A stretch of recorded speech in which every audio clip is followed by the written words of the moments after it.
Vamos lá então, eu sou o Dr. Lee, sou médico e esse vídeo é uma resposta a uma pessoa que me pediu para gravar um vídeo falando sobre como atravessar tempos difíceis, tempos turbulentos. E eu já quero economizar o seu tempo. Se você está pensando que nesse vídeo eu vou te oferecer 3 técnicas para você atravessar tempos turbulentos, 5 técnicas para você atravessar tempos difíceis, uma técnica mental, não sei, né, que você pode usar para sobreviver momentos difíceis da sua vida, muito porque esse vídeo ele é diferente dos outros vídeos do canal. Os outros vídeos do canal, enquanto a gente está falando de produtividade, enquanto a gente está falando de não procrastinar, enquanto a gente está falando, por exemplo, de como acertar mais questões, que são todas coisas que você consegue aprender efetivamente, são todas as coisas que você consegue praticar, e é por isso que existem técnicas, né? Quer dizer, é um método que você repete até que você fique bom. Você atravessar tempos difíceis não tem uma resposta clara, não tem uma técnica clara. Muito porque os tempos difíceis de uma pessoa são geralmente muito particulares dela, são muito singulares, são muito únicos, né? Os tempos difíceis da minha vida e os recursos que eu usei para atravessar esses tempos difíceis, eles não se aplicam à vida de outra pessoa, não se aplicam mais à vida de ninguém, porque os tempos da minha vida, embora eles possam se parecer geralmente com os tempos difíceis da vida de outra pessoa, eles são repletos de características da minha vida. Então, óbvio, né, você já deve ter encarado alguém, né, na família que passou por uma doença grave, né, e você deve ter se sentido genericamente ali triste por conta disso, né? Outras pessoas já passaram por isso, mas dentro das minhas circunstâncias, por exemplo, dentro das capacidades que eu tinha ali, dentro dos recursos que eu tinha disponível para lidar com aquilo, eu tive que navegar aqueles tempos de uma maneira. Eu tive que encarar aqueles tempos de uma certa maneira. Você, se você deve ter passado por isso em algum momento, né? Você tinha na sua vida outros recursos, outra vida, né? Tanto material quanto espiritual, de modo que você tem que encarar esses tempos de outra maneira. Então, muito do que eu vou oferecer aqui, né, não vai ser tanto da minha experiência, não vai ser tanto aquilo que eu fiz para funcionar, né? Até porque eu falei que provavelmente não vai funcionar para você, mas eu tenho a esperança de primeiro trazer alguns convidados ilustres aqui para te ajudar a pensar sobre esses tempos, para te ajudar a refletir sobre como você vai encarar esses tempos. Talvez essa seja a primeira mensagem ali para você, né? Que você tem que encarar inevitavelmente. Não existe maneira de você fugir, não existe maneira de você circundar, né? Tomar um atalho. Você acaba tendo que encarar, você acaba tendo que inevitavelmente navegar isso. Esse exercício de aceitação, ele não é ideia minha, né? Ele parte, obviamente, da experiência prática da vida de todo ser humano, né? Não existe momento na vida em que você consegue falar, chega, não vou mais sofrer por isso. Isso é uma grande... aí já começa a entrar assim, num campo da estupidez, porque eu vejo muitos conselhos, principalmente no campo romântico, né? As pessoas falando assim que você tem que decidir que você vai parar de sofrer. E eu já vi muita gente escrever isso, principalmente no Instagram, nesses vídeos bobos, falando que eu decidi que eu não ia mais sofrer por isso. Não é verdade, né, cara? Você não consegue controlar o seu pensamento. Eu já mencionei aqui em outros vídeos o quanto aquela fala do Freud foi tão acertada em dizer que você não é senhor da sua própria casa, né? Você não é dono da sua própria casa. Quer dizer, tem alguma coisa que pensa em você que você não consegue controlar. E se você conseguisse controlar, você desligava assim, o seu sofrimento na hora. Você atravessava qualquer tempo difícil assim numa boa, qualquer tempo turbulento numa boa. É verdade que não é assim, né? Você inevitavelmente sofre, né?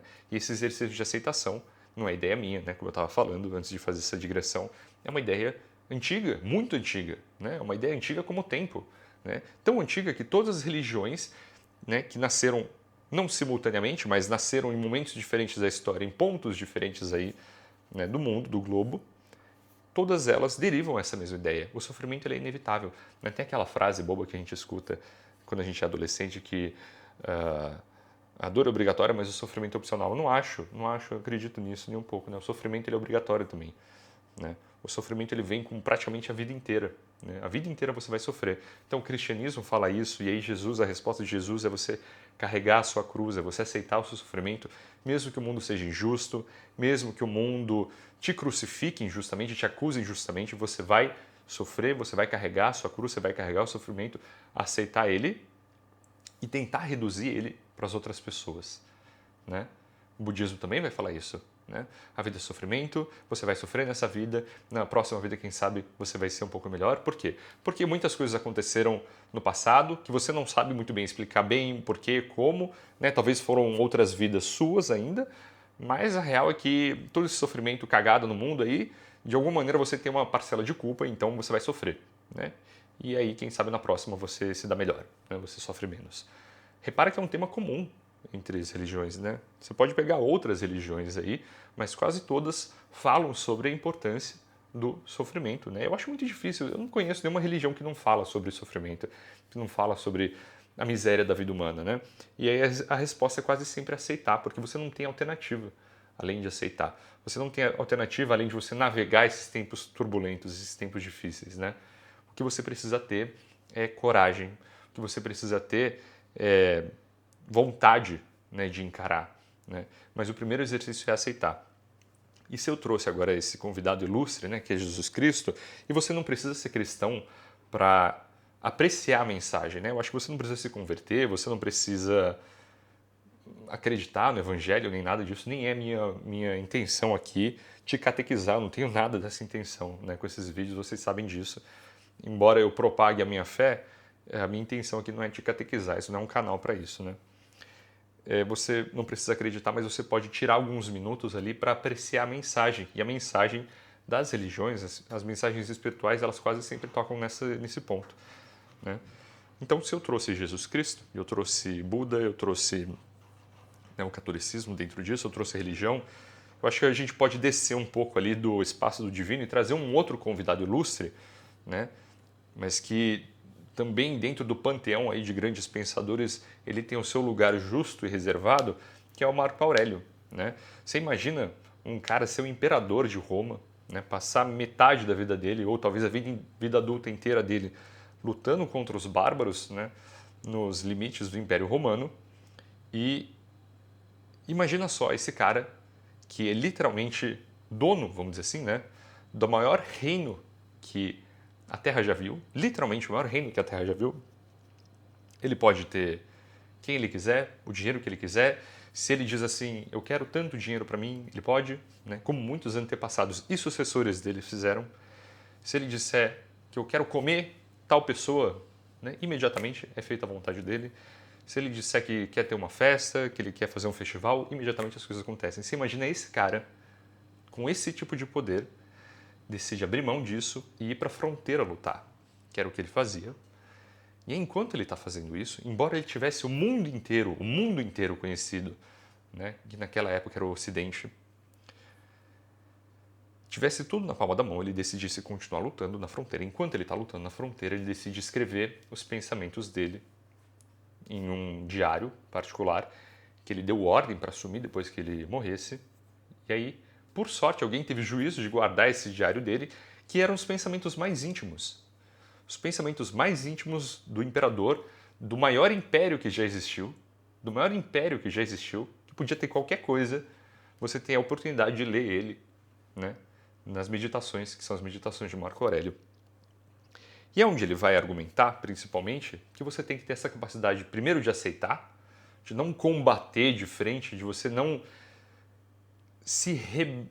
como posso dizer, não se rebelar contra, né, a desgraça, a falta de fortuna, né, a falta de sorte, desculpa, e o sofrimento, aceitar em primeiro lugar, né, e poder fazer aquilo que é possível, né? A grande mensagem do estoicismo, do Marco Aurélio, é a capacidade de você aceitar e fazer aquilo que está dentro do alcance. Então, se num primeiro momento, né, os nossos convidados ilustres aqui disseram que você precisa aceitar o seu sofrimento, e quando eles dizem aceitar, veja bem, tá? Trazendo aqui para a vida concreta, se você está num relacionamento ruim, né? Se você tem problemas de relação em casa, seus pais brigam com você. Uma menina me mandou mensagem esses tempos falando que não conseguia se concentrar para a prova, porque os pais estavam brigando muito, né? E ela era vestibulanda. Brigavam muito entre eles e com ela. Não significa que você vai aceitar que eles brigam com você e é isso, né? Ou se você está num relacionamento abusivo, um relacionamento só que não te faz feliz, que você aceitar, é isso, vou ficar nesse relacionamento. Não, não é isso. Aceitar significa você parar de se debater contra, achando que você vai mudar isso. Assim como Cristo sabia que ele não tinha a menor possibilidade de mudar o Império Romano. Qual é a opção? Se rebelar?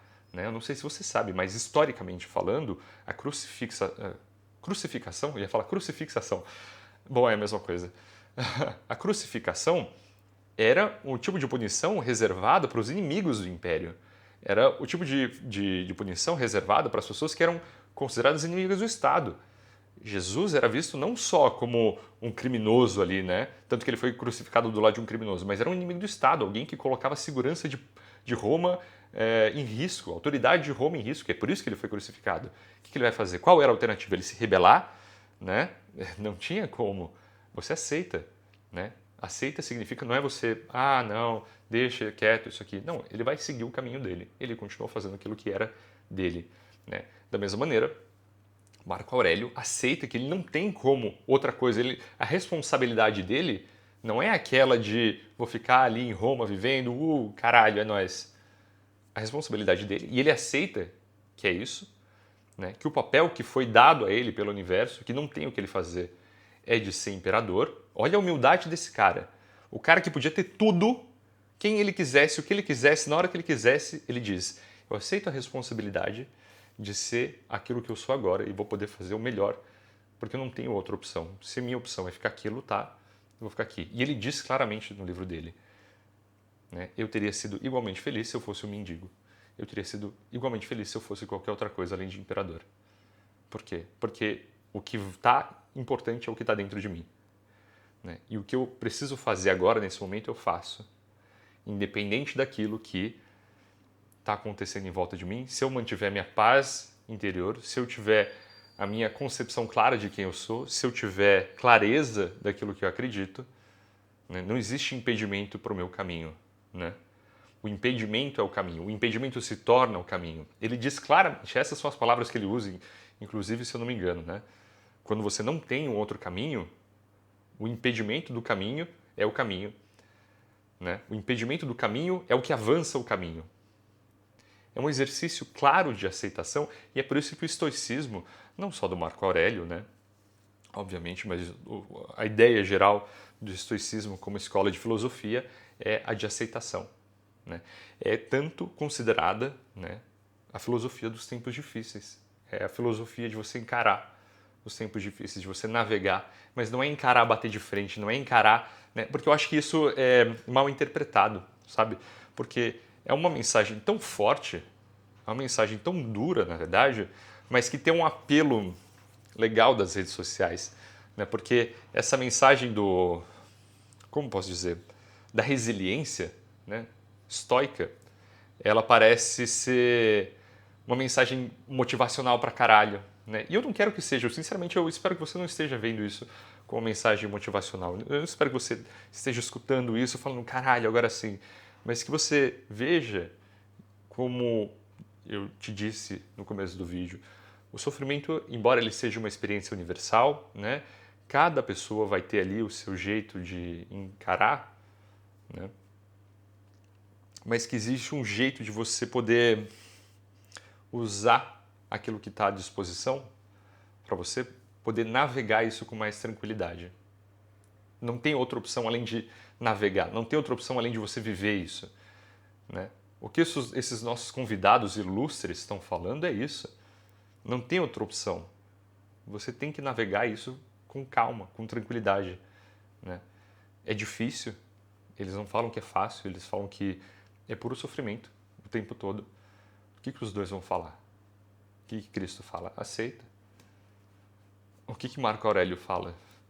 Eu podia estar fazendo outra coisa, eu ia estar fazendo os desejos dos deuses. Se fosse o desejo dos deuses, eu ia estar fazendo isso, né? Mas a filosofia do estoicismo, ela tenta ir além. Ela tenta dizer ainda que você não deve só abaixar a cabeça, né, se entristecer e tudo. Ela tenta dizer que você tem que ter uma calma, né, de entender que aquilo é normal, que aquilo vai passar, né, e que você tem que encarar. Então, esse é o segundo pensamento legal assim que eu gostaria de trazer para cá.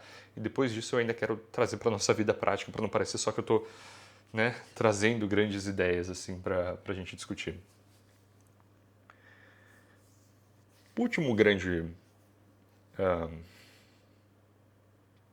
pensador ilustre, nosso convidado que eu queria trazer, é um favorito meu, né? E eu sou muito suspeito para falar dele porque eu considero que foi um dos grandes livros, né, que mudaram minha vida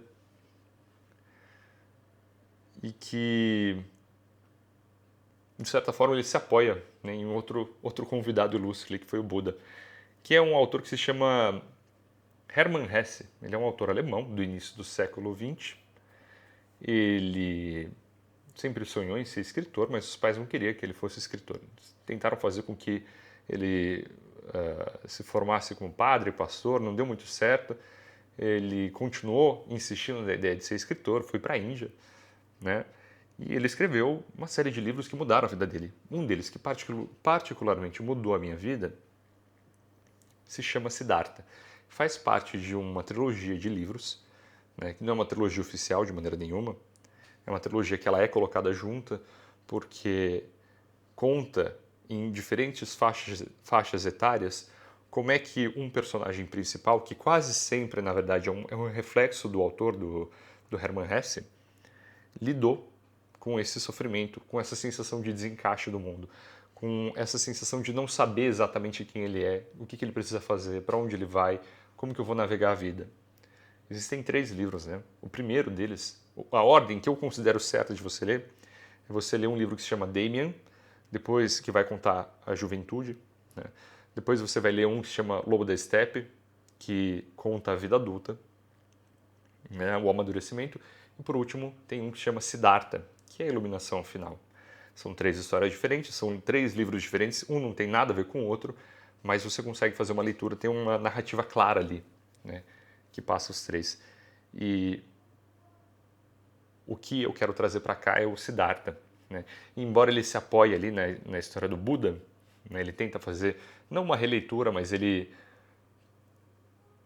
traz alguns aspectos ali da vida do Buda, como o nome já sugere. É a história, na verdade, de um príncipe também, que não conhecia o sofrimento do mundo, decide sair para conhecer e viver o sofrimento do mundo, né? Por isso que ele se reflete na história do Buda.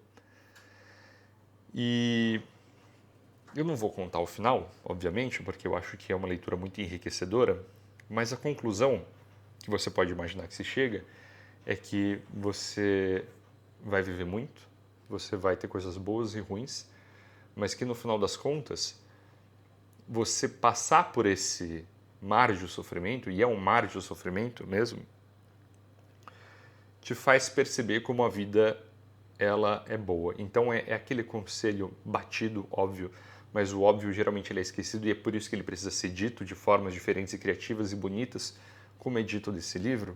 Eu não vou contar como, eu vou deixar para você ler, se isso aqui instigar a sua curiosidade. O sofrimento, ele vai pintar o grande quadro da sua vida de cores únicas que são só suas. Então muitas pessoas me perguntam, por exemplo, como é que eu cheguei na medicina. Eu posso te contar com certeza que foi com um certo grau de sofrimento.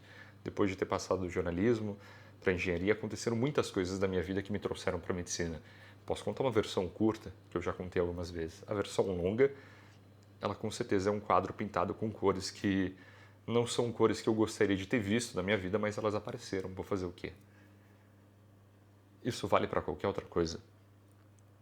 Eu tenho certeza que se você perguntar para uma pessoa, né, como é que a vida dela chegou ali naquele momento, ela vai te contar alguma coisa parecida com isso.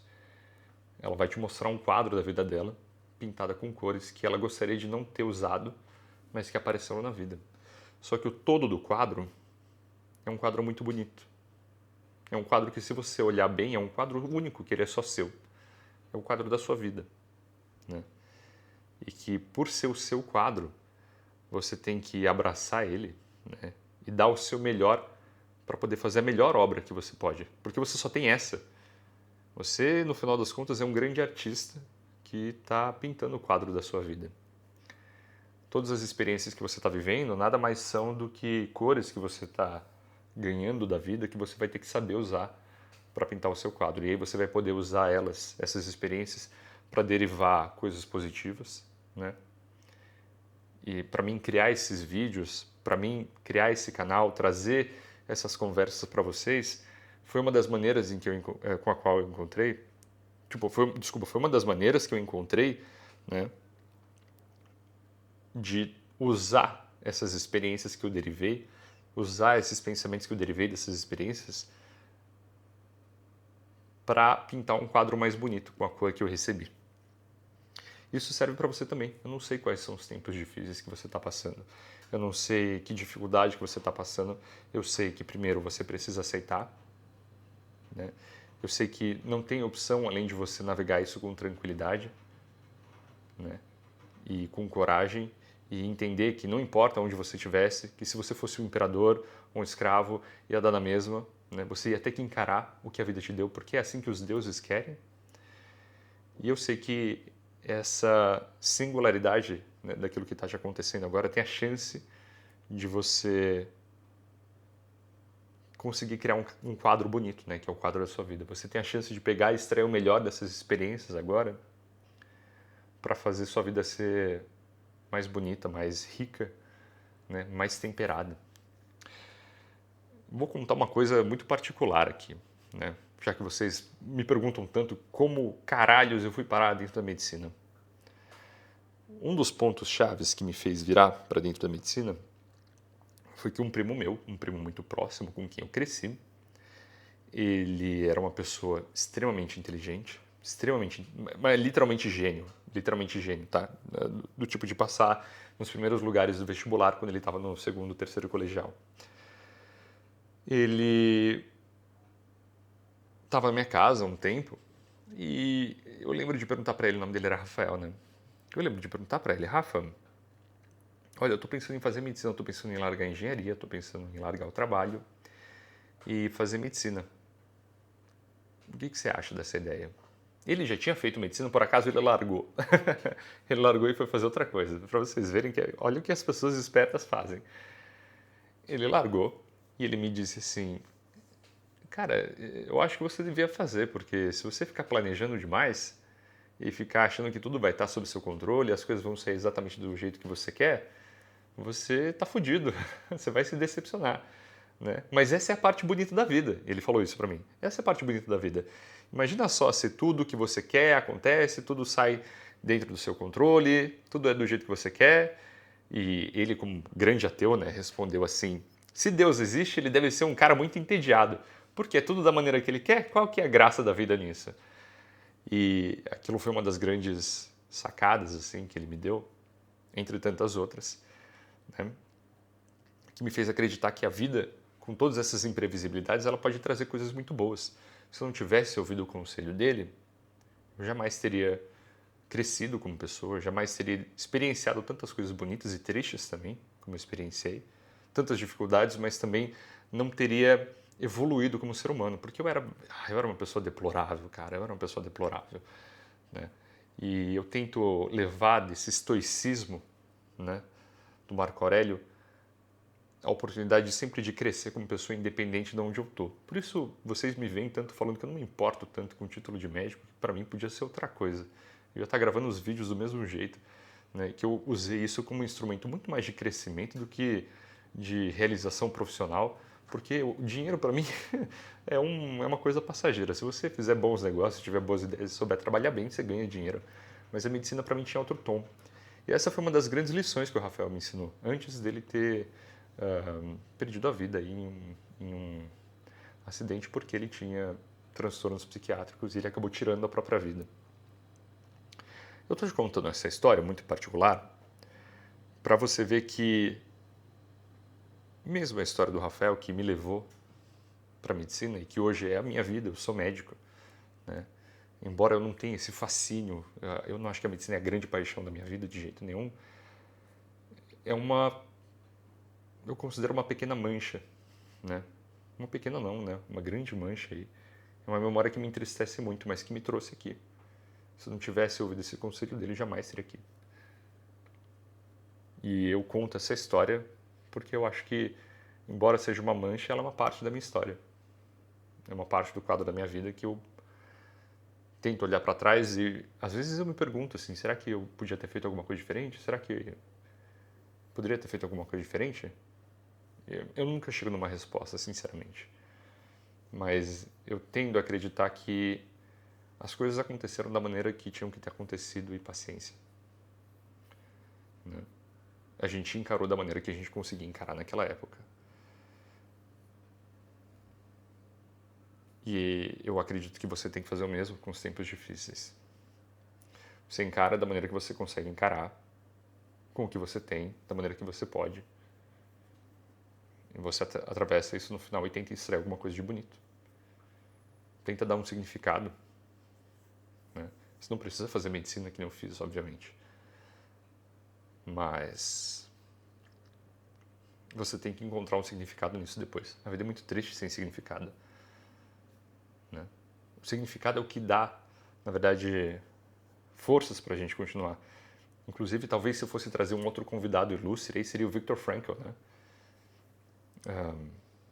Se eu não me engano, o Viktor Frankl era um psicólogo, que foi um psicólogo judeu, que foi levado para um campo de concentração nazista, e lá ele viu de tudo e mais um pouco, viveu de tudo e mais um pouco, e ele reuniu os pensamentos dele nesse livro chamado Em Busca pelo Sentido, ou Em Busca do Sentido. Mas em inglês é A Man's Search for Meaning. Né? Em que ele diz que o que te leva à sobrevivência, o que te leva a viver, apesar de todo o sofrimento, apesar de tudo que há de ruim, é você ter um porquê. E se você não tem um porquê, não existe nada que te mantém vivo. Agora, se você tem um porquê, não é uma garantia, mas existe uma boa chance que você consiga atravessar tempos muito difíceis. É o que te faz se manter de pé. É a grande lição que você extrai. Você tem que sempre buscar esse porquê. Talvez esse seja o barco que você precisa encontrar aí para navegar esses tempos difíceis, né? Porque você vai navegar eles inevitavelmente. É isso. É um vídeo longo, é um vídeo que eu não te dei... Eu sinto que eu não dei resposta nenhuma no final das contas, nem tinha intenção de dar. Mas é um vídeo que eu considero provavelmente mais importante que os outros. Porque é um vídeo em que eu espero que você termine ele, se você chegou até aqui, eu espero que você saia dele não mais rico em termos de pensamento, mas talvez com um pouco mais de serenidade para poder passar essa viagem que você está precisando fazer. É isso. A gente se vê na próxima. Tchau.